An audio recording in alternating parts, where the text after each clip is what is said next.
My mother-in-law stood up at my father-in-law's memorial dinner and accused me of stealing $86,000 from a dead man. Then my husband looked at me and said, "Just tell the truth." But the truth was buried in a bank account he thought I would never find. My mother-in-law accused me of stealing from her dead husband in front of 40 people. Not at home, not quietly. At the private memorial dinner my husband and I paid for, while everyone was still wearing black, while his father's framed photo was sitting beside a vase of white roses, while his mother stood with a wine glass in her shaking hand and said, "I can't keep protecting her anymore." I remember every sound in that room. The fork dropping against the plate, my sister-in-law whispering, "Mom, don't." My husband, Evan, not moving an inch beside me. And then Linda pointed straight at me. She drained Martin's care account before he died. For a second, I honestly thought she was talking about someone else. Then she said my name. Rachel took $86,000 from my husband while he was too sick to defend himself. The room went dead silent. I turned to Evan, waiting for him to stand up, waiting for him to say, "Mom, stop," waiting for him to remind everyone that I was the one who drove his father to chemo. I was the one who managed his medication schedule. I was the one who slept in a chair beside his hospital bed when Linda said hospitals made her anxious. But Evan didn't defend me. He stared down at his plate. Then he said so quietly I almost didn't hear him, "Rachel, just tell them where the money went." And that was the moment my marriage ended. Not legally, not yet, but something inside me snapped so cleanly that I actually felt calm. I didn't cry. I didn't scream. I didn't throw my glass. I just looked at my husband and said, "You know I didn't take anything." His jaw tightened. Linda gave this fake, broken little laugh and said, "That's what thieves always say." Across the table, Evan's sister Madison looked like she wanted to disappear into the carpet. Her husband wouldn't meet my eyes. Evan's aunt whispered, "Oh my God." Somebody's teenage son started recording on his phone until his mother slapped his hand down. And my husband still said nothing. So I stood up, took my purse, and walked out of the restaurant while Linda was crying into a napkin like she was the victim. Outside in the parking lot, I finally started shaking. Not because I was guilty, because I suddenly understood this had not happened by accident. 3 months before that dinner, my father-in-law, Martin, died after a brutal year of pancreatic cancer. Martin was not a perfect man, but he was kind to me in ways my own father never was. He called me kiddo, even though I was 32. He saved newspaper clippings about my work promotions. He once told Evan, right in front of me, "If you ever make that woman regret marrying you, I'll haunt you." I used to laugh when he said that. I wasn't laughing anymore. During his illness, I became the unofficial family organizer because everyone else was too overwhelmed. Linda couldn't handle medical paperwork. Madison had 3 kids. Evan was always buried at work. So I handled appointments, insurance calls, prescription pickups, meal schedules, even bills Linda forgot to pay. Martin had a separate checking account for medical expenses.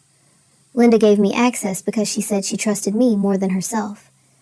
I never withdrew cash. I never transferred money to myself. I paid invoices, caregivers, pharmacy balances, and home health equipment. I had records for everything. At least, I thought I did. 2 weeks after the memorial dinner, I learned that somebody had been deleting emails from the shared family Gmail account where all the receipts had gone. And that was only the first lie. The night after Linda accused me, Evan came home at almost 1 a.m. I was sitting at the kitchen table with my laptop open, going through every medical payment I could find. He walked in like a man entering a courtroom. No apology, no hug, no, "Are you okay?" Just, "You embarrassed my mom tonight." I looked up at him. "She accused me of stealing from your dead father." He dropped his keys in the bowl by the door. "You could have stayed and explained." I did explain. I said I didn't take anything. "That's not an explanation." I stared at him, trying to recognize the man I had been married to for 6 years. Evan was handsome in a very polished way, the kind of man who always looked put together even when he was lying.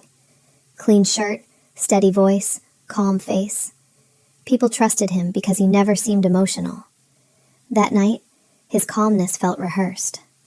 I said, "Do you think I stole the money?" He rubbed his forehead. "I think you had access." "That's not what I asked." He looked at me then, and the pause told me everything. I laughed once because if I didn't, I was going to break. "You actually want me to be guilty?" His face changed, just for a second. Then he said, "Don't twist this." But I had seen it. Relief.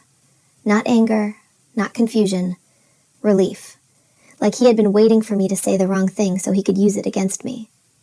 The next morning, Linda sent a family group text. It said, "After last night, I think we all deserve honesty. Martin worked hard his entire life. Whoever took from him should be ashamed." She didn't name me. She didn't have to. Within an hour, Evan's cousin unfollowed me. His aunt posted a vague Facebook quote about wolves in family clothing. Madison texted me privately. "I'm so sorry. I don't know what's happening." I asked her, "Do you believe her?" She didn't answer for 11 minutes. Then she wrote, "I don't want to." That hurt more than I expected. At work, things got worse. I was a finance manager at a mid-sized logistics company. Not glamorous, but stable. I handled budgets, vendor reports, compliance documents. The kind of job where reputation matters. 3 days after the dinner, my supervisor, Grace, asked me to step into her office. She closed the door gently, which terrified me. She said, "Rachel, I received an anonymous email." My stomach dropped. The email said I was under suspicion for elder financial abuse and that my employer should review whether someone like me should have access to company funds. There was no police report, no proof, just poison. Grace looked uncomfortable. "I don't believe anonymous accusations. But because of your role, I need you to know HR has to document this." I sat there with my hands folded so tightly my knuckles hurt. "Did it include any evidence?" She hesitated. "It included screenshots." She turned her monitor. There were bank transfers from Martin's care account to a company called Larkspur Consulting. 6 transfers. $14,000 here, $9,500 there, $21,000 2 months before Martin died. Total, $86,000, the exact amount Linda had said. I leaned closer. I had never heard of Larkspur Consulting. Then I noticed the email address attached to the payment confirmations. It wasn't mine. It was Evan's old business email. My ears started ringing. Grace said, "Rachel?" I stood up too fast and almost knocked the chair over. "I need copies of those screenshots." "I can't give you the anonymous email directly." "Then print them with the sender information redacted, please." She studied me, then she said, "You need a lawyer." I nodded, because finally someone was saying the quiet part out loud. That evening, I searched Larkspur Consulting. Nothing came up except a bare-bones LLC registration in Delaware. Registered agent. No website, no phone number, no employees listed. Formed 18 months earlier. I clicked every record I could find. Then I saw the mailing address.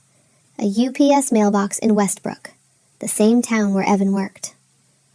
I sat at the dining table staring at it until Evan came home. He saw the printed screenshots. For the first time since the memorial dinner, he looked scared. Not shocked, scared. I said, "What is Larkspur Consulting?" He froze. Then he gave this little annoyed laugh. "Why are you digging into things you don't understand?" My whole body went cold. That is not an answer. "It's probably one of Dad's vendors." "You know it isn't." He walked to the fridge, opened it, closed it without taking anything out. "You're spiraling." There it was, the word he used whenever I got too close to something. Spiraling. When I questioned why he came home smelling like perfume after late meetings, I was spiraling. When I asked why Linda had a key to our house after I said I wanted it back, I was spiraling. When I noticed our savings account had dropped by $12,000 and Evan said it was temporary business stuff, I was spiraling. I said, I found the LLC registration. His face hardened. You had no right to look up a company accusing me of theft? Nobody accused you through that company. Your mother did. My mother is grieving. And you're hiding something. He slammed his hand on the counter. Not hard enough to scare a neighbor. Hard enough to remind me he could. Drop it, Rachel. I looked at him and realized something horrifying.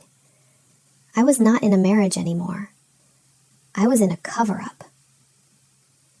The next morning, I called a lawyer named Denise Porter. I found her through a coworker who had gone through a nightmare divorce. Denise had silver hair, sharp eyes, and the kind of calm voice that made panic feel inefficient. I brought everything. Screenshots, bank statements I still had, text messages from Linda giving me permission to pay Martin's bills, emails from hospice, copies of invoices. Denise listened without interrupting. Then she said, "Your husband is either involved or he knows who is." I already knew that, but hearing it out loud made my hands start shaking. She continued, "Do not confront him further. Do not warn him. Do not send your evidence to the family group chat. Preserve everything. Change passwords. Freeze your credit. Pull your joint account records. And Rachel?" I looked at her. "If he is willing to let you be accused of stealing from a dying man, he is willing to do worse." That sentence saved me, because 2 days later, Evan did worse.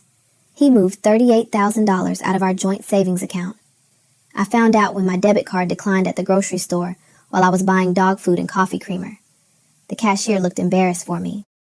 I stood there smiling like my life wasn't falling apart and used my emergency credit card. In the parking lot, I checked the banking app. Savings balance, $412. Checking balance, $1,083. Transfer to Evan Marshall individual account. Memo, marital separation. We had never discussed separation. When I called him, he didn't answer. He texted, "I'm protecting myself until you're honest." I drove home numb. His closet was half empty. His laptop was gone. His passport was gone. So was the small fireproof box where we kept our marriage certificate, house deed copies, and some of Martin's old documents. But Evan forgot something. His old iPad. It was wedged behind the nightstand, probably dead for months. I plugged it in with shaking hands and waited. It still used the same passcode. Our anniversary. I know people say not to snoop, but be honest. If your husband let his mother frame you for elder theft, drained your savings, and vanished, would you have respected his privacy?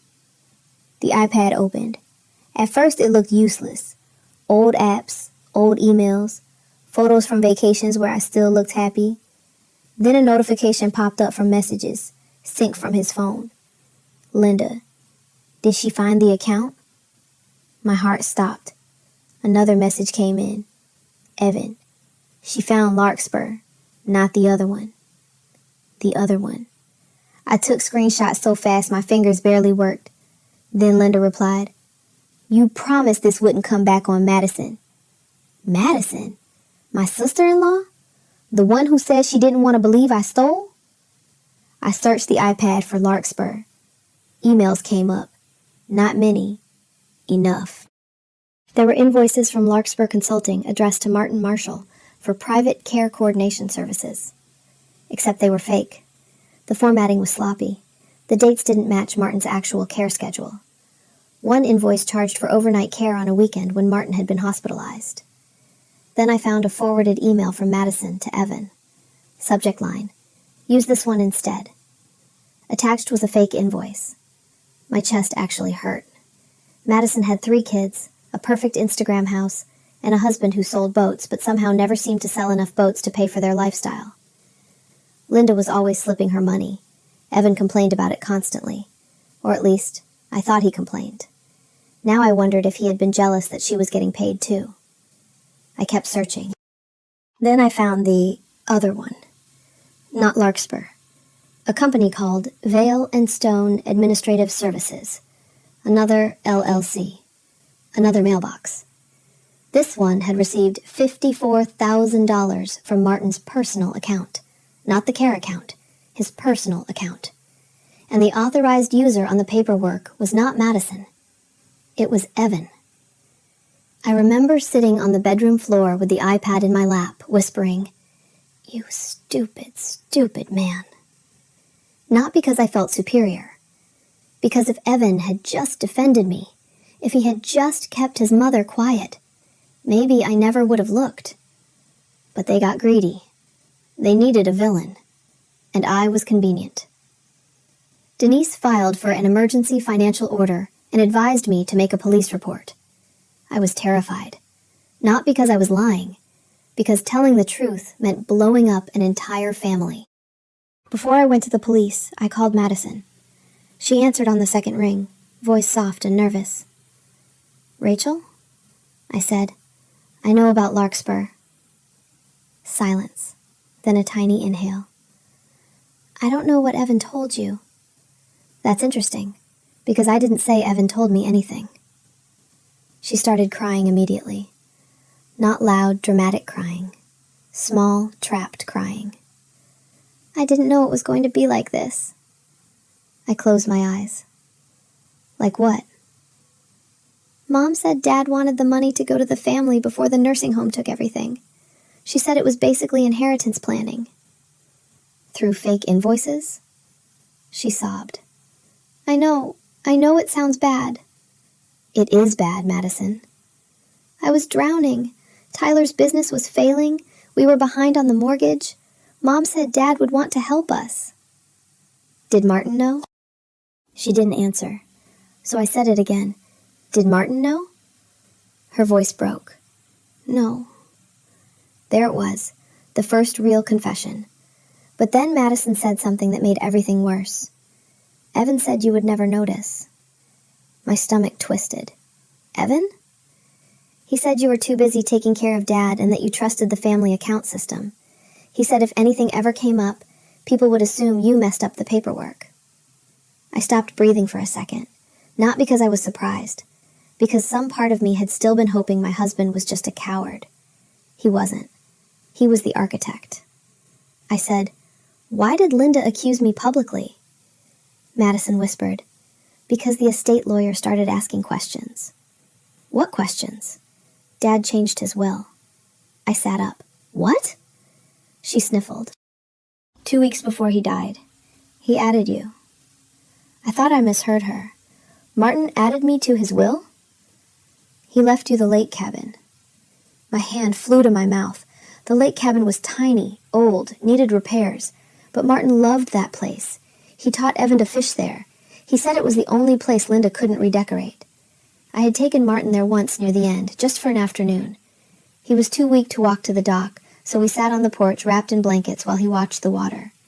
He told me, "You were the only one who treated me like I was still a person." I cried the whole drive home that day.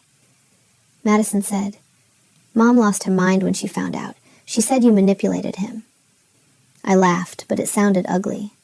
"So she accused me of stealing to challenge the will?" Madison whispered, "Yes." I hung up before I said something I couldn't take back. The next week felt like living inside a storm. Denise contacted the estate attorney.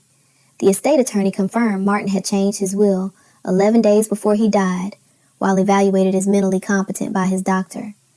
He left Linda the main house and most assets. Evan and Madison got designated investments. And yes, he left me the cabin. There was also a letter. The attorney sent me a copy. "Rachel, you showed up when showing up was hard. That matters. The cabin is not payment. It is peace.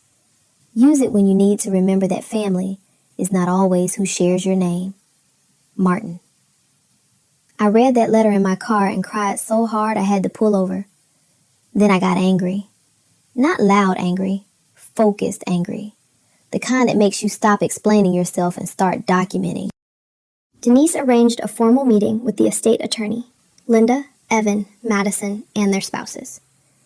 I agreed to attend only because Denise said, "Sometimes the fastest way to stop a smear campaign is to let liars lie in a room with documents." The meeting took place in a conference room with glass walls and bad coffee. Linda arrived wearing pearls and grief like a costume. Evan sat beside her, not beside me. Madison looked like she hadn't slept in a week. The estate attorney, Mr. Langford, opened a folder and said, "We are here because Mrs. Marshall has raised concerns regarding potential undue influence and financial misconduct." Linda dabbed her eyes. "My husband was vulnerable. Rachel had access. Then suddenly she gets the cabin? It's obvious." Denise didn't react. She just slid a packet across the table. "These are the care account transactions Mrs. Marshall referenced publicly." Linda glanced at Evan. Evan stared straight ahead. Denise continued. "The transfers did not go to Rachel. They went to Larkspur Consulting, an LLC connected through documents and email correspondence to Madison Keller." Madison's husband Tyler went pale. Linda snapped, "That is not true." Madison whispered, "Mom." Linda turned on her so fast it was scary. "Be quiet." Mr. Langford adjusted his glasses.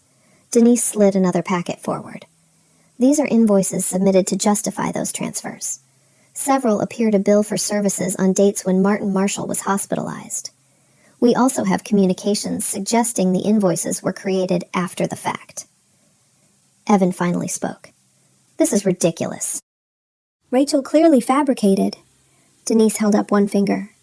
"I would be very careful finishing that sentence." The room went silent. Then Denise placed one final packet in front of him. "Vale and Stone Administrative Services, $54,000. Authorized contact, Evan Marshall. Same pattern, fake administrative billing, same period." Evan's face drained of color. Linda whispered, "Evan." And that was the twist I never expected. Linda knew about Madison. She did not know about Evan. The entire room shifted. For weeks, Linda had been acting like the grieving mother protecting her children from me.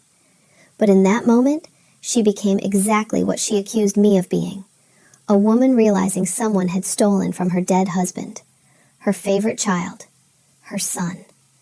Evan leaned back and said, "Dad owed me." Nobody spoke. Then he said it again, louder. "Dad owed me. I worked for him every summer. I helped him with the rental properties. Madison got bailed out constantly. Rachel got the cabin. What did I get? A lecture?" I stared at him. "You got a father." He looked at me with so much resentment that I finally understood. This had never been just about money. Evan hated that Martin loved me in a way he no longer loved him.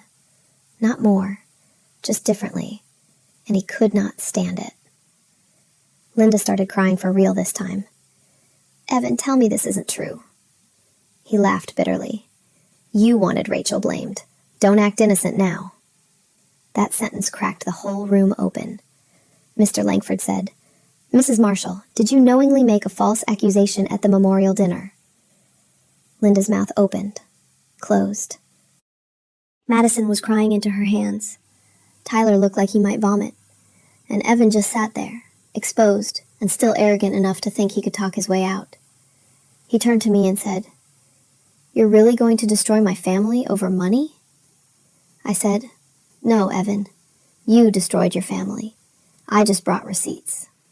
Denise later told me that was the moment Linda's legal position collapsed. But emotionally, the fallout was even uglier.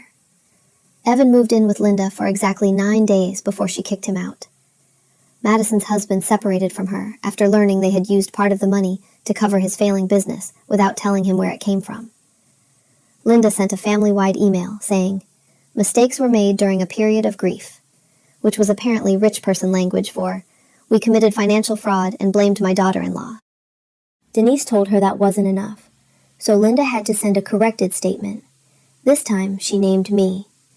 She admitted there was no evidence I stole from Martin. She admitted her accusation was false. She admitted financial irregularities were being investigated involving other family members. It was cold and legal and not nearly as satisfying as an apology.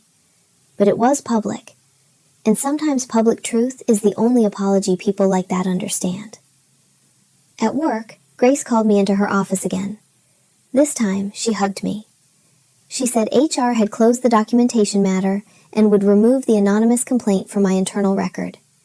She also told me, quietly, that the email had been traced to a public Wi-Fi network near Evan's office. I wasn't surprised. By then, nothing surprised me. The divorce moved fast at first, then painfully slow. Evan tried to claim I had emotionally abandoned him during his father's illness. Denise nearly laughed in court.